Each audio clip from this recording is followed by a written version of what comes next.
people have said a lot of the stuff that I was going to say, so I'll have to emphasize some other points. When Trotsky observed that imperialists do not fight for political principles, for markets, colonies, raw materials, for hegemony but for hegemony over the world and its wealth. That's what they're really fighting for. They're not fighting for any principles whatsoever, and therefore it really is shameful to see a whole section of the so-called self-declared Trotskyist left capitulating to NATO, capitulating to the whole war propaganda that we've seen, led by Chris Ford and his Ukraine Solidarity campaign, followed by USEC, followed by a number of other organizations that are self-declared Trotskyists. It has been mentioned that of course there are other opponents who are what we might call slightly to the left of that. They are well, the Stop the War people. The Stop the War people basically their slogans is a pacifist. They're pacifist slogans. Scurvy pacifists, in fact, is what Trotsky dubbed them in the middle of that situation, because central to all the demands is the demand to withdraw Russian troops. To withdraw Russian troops is to demand the victory of NATO and the US. There's no other construction you can put on that demand. I had a letter published in the Morning Star a week ago, and it quoted from the Morning Star's pacifist solution: respect for Ukraine, solidarity and statehood, democratic self-determination for minorities within its borders, disentanglement from NATO control, and genuine neutrality overseen by potent forms of international guarantees. Now, who would provide the international guarantees in a potent form?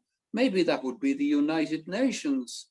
But of course, we all know the United Nations is basically controlled by the United States. And anyway, there's the veto of Russia and China over allowing that to happen. What's really happened in Ukraine is that after the Maidan coup, after the advance of the far right, and we must remember that the far right, the Azov battalion, the right sector, etc., they are not an autonomous group as such. They are sponsored and trained by the United States itself. In Victoria Nuland's colorful phrase, "Fuck the EU, we want Yats." So she's nominating the next president, and she's saying that it's not just surrounding Russia that's our aim. It's also bringing Europe to heel, bringing Germany and France to heel, which is that is the program of the United States. Well, it has succeeded up to a point, but we know that the effects of the war are going to be felt more severely in Europe than anywhere else, and are being felt right now more severely in Europe than anywhere else. But that does not mean that the United States itself is able to escape from the consequences of this war. The United States can't escape from the consequences of the war because, as has been mentioned already, the sanctions on Russia have spectacularly backfired. Despite I read articles in the Observer, for instance, by commentators who are absolutely outraged at this. Basically, they're saying, "You absolute bastards! You have forced us to shoot ourselves in the foot with these sanctions, and now we're going to have to shoot ourselves in the other foot by maintaining them." And that situation then has curious global effects, because contrary to all expectations, the people that Russia can now sell its oil to include India, include actually Saudi Arabia, unbelievably, because of Saudi Arabia's relationship with China, and even the IMF's most supine supporter in South Africa, Ramaphosa. Even Ramaphosa must now oppose. He has no option because of what's happening. So the whole of Africa and a whole section there are beginning to consider trading in their own currencies, and China and Russia are beginning to trade with the ruble and the yen renminbi.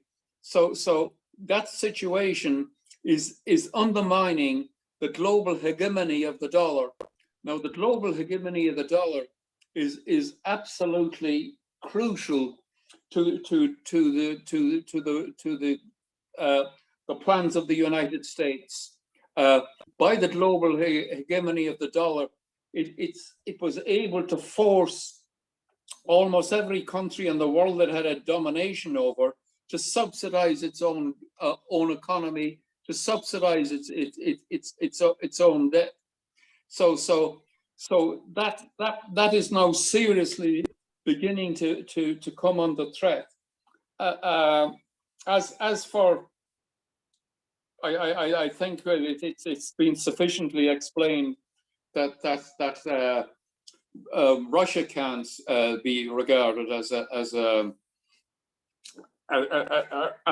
an imperialist power because of its total inability to do what the IMF and the World Bank does to countries in Africa, for instance. But it's also our contention that although China is clearly a capitalist country now and has been really since the aftermath, something around the October 1993, the aftermath of the Tiananmen Square. It has, for instance, 1,058 billionaires, something like 4.5 million millionaires. To call that a deformed worker state, it's I think a bit of a joke in this situation. And even the nationalized properties that operate, even they operate under capitalist norms. They're there to subsidize the income of the ruling bureaucracy. A few more points. It is also clear that there are a major ideological crisis developing in the West. This is the third Zoom meeting I've been on today. The first Zoom meeting was on the Greater London Association of Trades Councils, where it was pointed out what absolute reactionary role the TUC was playing in trying to stop the development of the grassroots movement from the Trades Council. Very, very hostile. the second meeting also emphasized that, and the situation that is now developing means that the first meeting that the new King Charles III had was with Liz Truss, and of course the meeting with Liz Truss is discussing the bringing in of dictatorship in Britain, the making of strikes illegal, and of course using the Ukraine war as an ideological cover for that. That will be one of the main things, and shockingly, absolutely shockingly, the whole of the trade union movement, the TUC, the Mick Lynch, who was supposed to be the great ideological leader that was leading the class struggle, he apologized and he gave his allegiance to the Queen, and of course his great hero was James Connolly, who none did better than James Connolly in saying what a farce the monarchy was. So that's the ideological crisis. And the last ideological crisis I want to refer to is the statement of Roger Waters of Pink Floyd, who has defied almost the entire artistic establishment in the United States and Britain in opposing the war in Ukraine, and saying that Zelensky should make concessions to Russia, etc., etc.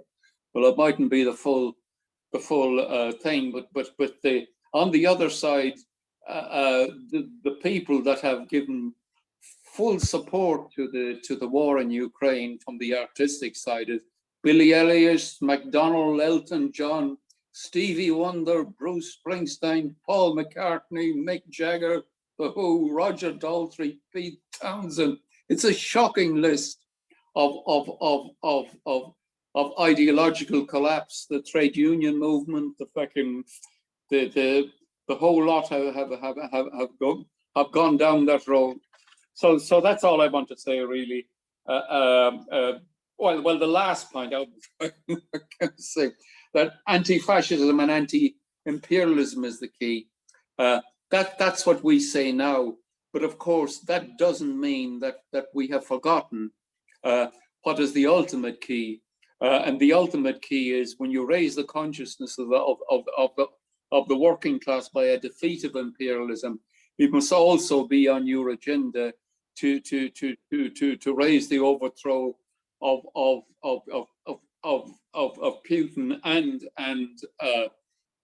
the regime in Ukraine by workers' revolution, but by posing it now as the immediate task when it is clearly not on the agenda and there is no movement towards it, it is in actual fact to assist US imperialism and NATO. That is a false demand. It is a propaganda demand for where we want to go, but to put it as the immediate task is in fact to assist NATO and to assist the US. Thank you.